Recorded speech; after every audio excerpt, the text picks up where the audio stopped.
जी, अस्सलाम वालेकुम। उम्मीद है कि आप तमाम दोस्त खैरियत से होंगे।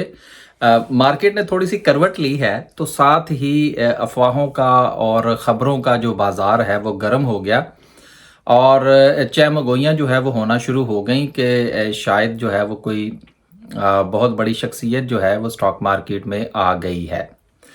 देखिए बात ये है कि अरसा दराज से जब से हम जो है, वो स्टॉक मार्केट के साथ मुंसलिक हैं, इस किस्म की ख़बरें आती रहती हैं।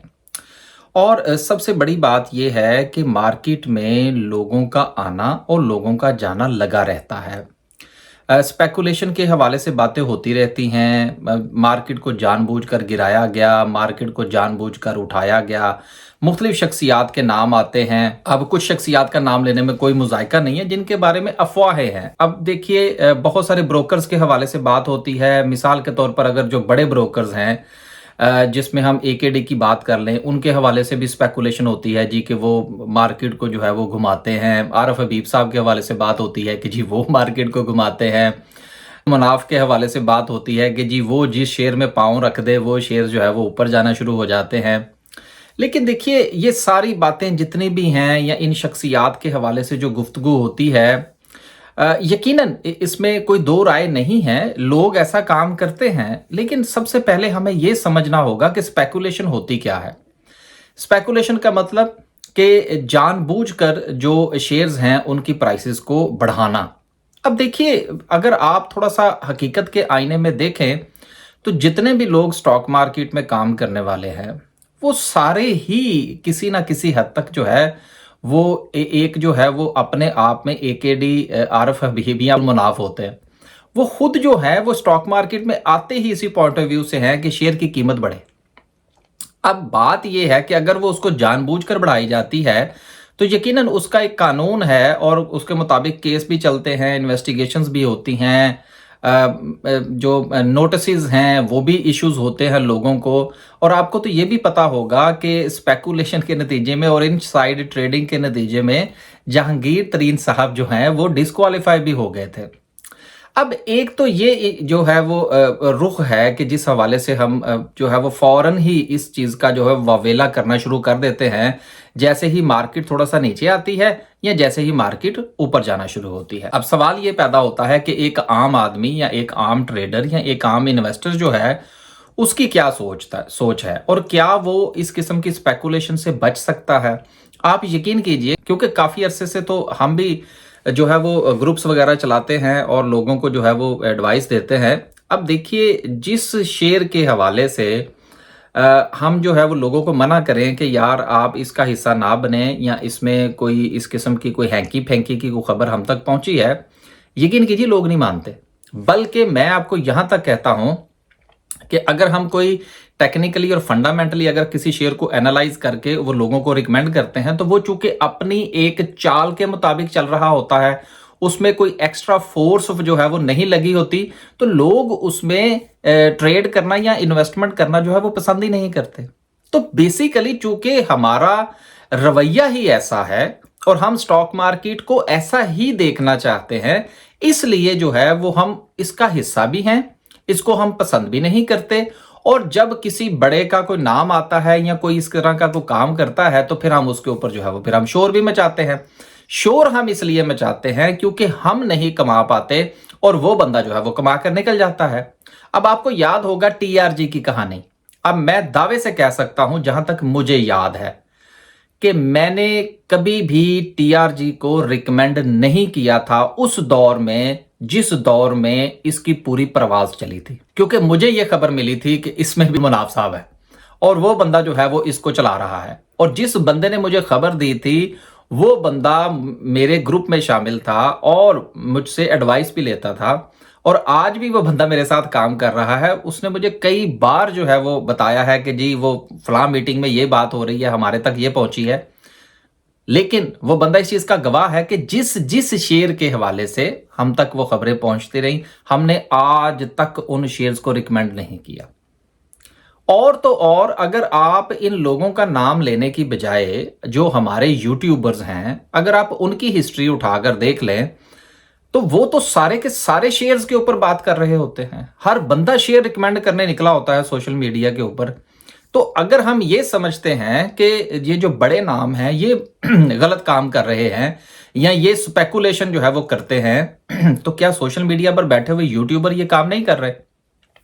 हमारे ऊपर तो सबसे, मेरे ऊपर जो है वो तो सबसे बड़ा इल्जाम ही ये है कि जी आप शेयर ही नहीं रिकमेंड करते, आप वीडियो के अंदर शेयर्स को डिस्कस ही नहीं करते। और अगर मैं वीडियो के अंदर शेयर को डिस्कस भी करूं तो मैंने कभी भी उसकी प्राइस डिस्कस नहीं की। बहुत कम ऐसा है, हो सकता है कभी मूड में हो तो मुंह से बात निकल गई हो, अदरवाइज कभी भी ऐसा नहीं हुआ कि हमने जो है वो शेयर्स की प्राइसेस रिकमेंड की हों, उनके लेवल्स रिकमेंड किए हों यूट्यूब की वीडियो के ऊपर। हाँ, जो हमारे पर्सनल ग्रुप्स हैं जिसमें हम एडवाइस देते हैं उसमें हम यकीनन जो है इस हवाले से बात करते हैं, लेकिन ओपन प्लेटफॉर्म पर कभी भी हमने ये काम नहीं किया। और उसका नुकसान ये है कि जैसा कि मैंने पहले बयान किया कि हमारे पास लोग जो है वो आते हैं, जब वो देखते हैं कि यार ये ऐसे शेयर्स रिकमेंड हो रहे हैं जो कि मार्केट के पोजीशन के मुताबिक चलेंगे या अपने जोर से चलेंगे, वो कहते हैं नहीं जी, तो तुसी जो शेयर रिकमेंड करते हो ना जी वो चलता ही नहीं। हालांकि वो शेयर चलता है, लेकिन उस शेयर की चूंकि रफ्तार वो नहीं होती जो कि साहब पसंद कर रहे होते हैं। तो बेसिकली मार्केट को घुमाया जाना, जबरदस्ती गिराया जाना, ये हर जगह पर होता है, लेकिन ये होता उस वक्त है जिस वक्त आप लोगों का रुझान बनता है। शेयर की प्राइस जाती किस वक्त है ऊपर? जिस वक्त आप तमाम लोग जो हैं वो उसमें इंटरेस्ट लेते हैं, वो शेयर ऊपर चला जाता है। आप उसमें से इंटरेस्ट निकालते हैं, वो शेयर नीचे चला जाता है। तो ये जो ट्रेडिंग साइकोलॉजी है ये बेसिकली इन्वेस्टर का रुझान ही होता है। और हम जो एनालिसिस करते हैं, जो हम टेक्निकल एनालिसिस करते हैं, 100% जो है वो ट्रेडर की साइकोलॉजी को शो कर रहा होता है कि इस वक्त मार्केट का मोमेंटम क्या है और मार्केट में मौजूद लोग जो हैं वो क्या सोच रहे हैं उस शेयर के हवाले से या इंडेक्स के हवाले से। तो ये सारी बात करने का मतलब ये है कि देखिए, सारी दुनिया की मार्केटों में ऐसा होता है, ये कोई हमारी मार्केट में कोई अनहोना काम नहीं है। और दूसरी बात यह है कि जब तक आप स्पेकुलेशन का हिस्सा ना बने वो स्पेकुलेशन नहीं हो सकती। अब अगर आपको पता है कि टीआरजी में किसी बंदे ने कहा जो है वो हैंकी पैंकी की थी, तो आप टीआरजी में ना काम करते। मैं तो दावे से कह सकता हूं कि मैंने काम नहीं किया। और अगर आज भी ऐसा कुछ हो रहा है तो आप उस शेयर का हिस्सा ना बने, आप किसी और शेयर में काम कर ले। अब पाकिस्तान स्टॉक एक्सचेंज के अंदर इतनी कंपनीज हैं, हंड्रेड्स कंपनीज हैं, हंड्रेड्स एंड हंड्रेड्स की बात कर रहा हूं, सिर्फ केएसई 100 की बात नहीं कर रहा। तो क्या सबके अंदर स्पेकुलेशन होती है? अब ये तो कोई बात ना हुई। अगर सबके अंदर स्पेकुलेशन होती है तो फिर तो बेड़ा ही गर्क हो गया। ऐसा कभी भी नहीं होता, इतना पैसा किसी के पास नहीं है। कुछ मखसूस शेयर्स के अंदर लोग अपना इंटरेस्ट बनाते हैं। क्या व्हाट्सएप ग्रुप्स के अंदर ये काम नहीं होता? क्या यूट्यूब के ऊपर ये काम नहीं होता?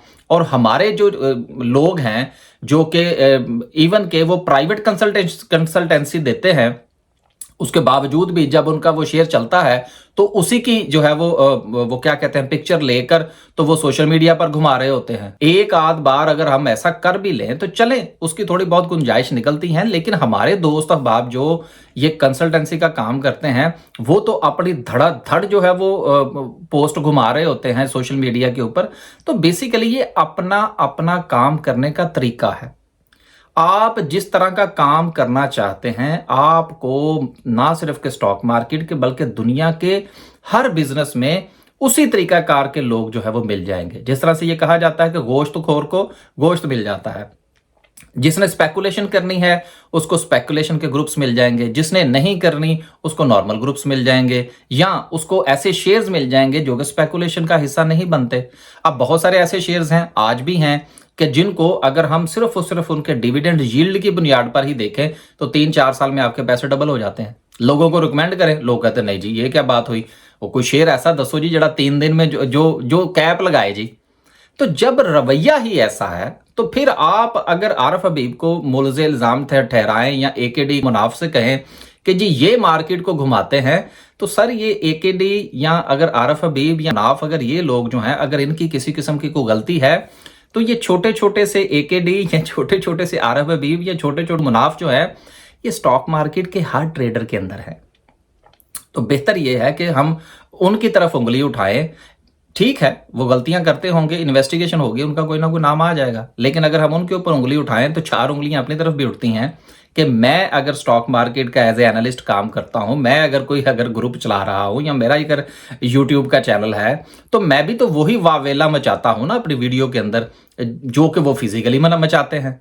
तो बात जो है वो एक ही तरफ चली जाती है।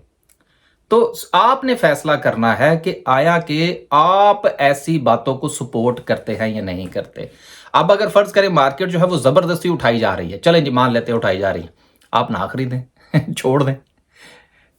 यही एक हाल बनता है ना कि आप उसका हिस्सा ना बने, बजाय इसके कि हम किसी को मुल्ज़िम इल्जाम ठहराएं। हाँ, अगर मैं भी उसमें से कमाऊं तो फिर ठीक है, लेकिन अगर मैं नहीं कमा रहा तो फिर गलत है। बेहतर यह है कि आप ऐसे शेयर में काम करें जिसमें उनका अमल दखल नहीं है, या जिसमें आपको शक नहीं पड़ता कि इसमें स्पेकुलेशन हो रही है।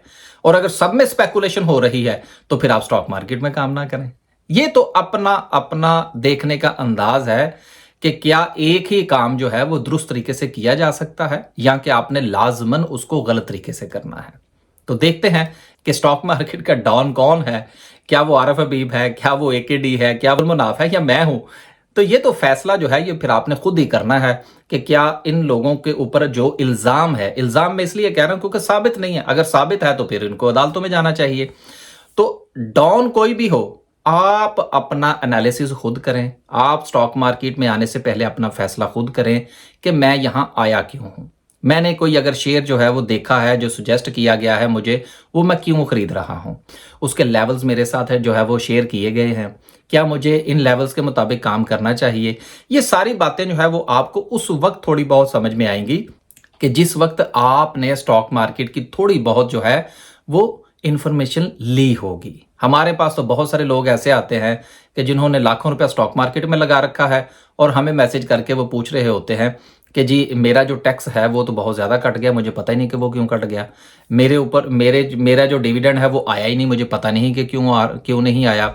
या इसके अलावा ऐसे ऐसे बचगाना सवालात जो हैं वो उनकी तरफ से हमें मौसूल होते हैं कि बंदा सोचने पर मजबूर हो जाता है कि यार इतना पैसा स्टॉक मार्केट में लगा रखा है और अलिफ से बे का नहीं पता। तो जब इस तरह के हालात होंगे तो फिर सूरत हाल तो बनेगी, या जिसके पास ज्यादा पैसा है वो तो फिर कमाएगा।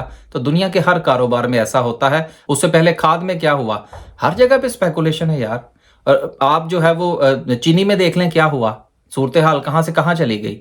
लिहाजा सिर्फ स्टॉक मार्केट को मोर्ज़े इल्ज़ाम ठहराना ये शायद मेरा ख्याल है कि मुनासिब नहीं होगा। हमें अपने आप को देखना होगा और अपने तरीक़ाकार को देखना होगा कि क्या मैं बजाते खुद स्टॉक मार्केट में हकीकत की दुनिया में रहते हुए काम करना चाहता हूं या नहीं। अगर नहीं चाहते तो फिर यकीनन आप भी स्पेकुलेशन कर रहे हैं, और स्पेकुलेशन का हिस्सा है वो बड़े पैमाने पर करते हैं, हम छोटे पैमाने पर करते हैं। इजाजत दीजिए, अल्लाह हाफिज।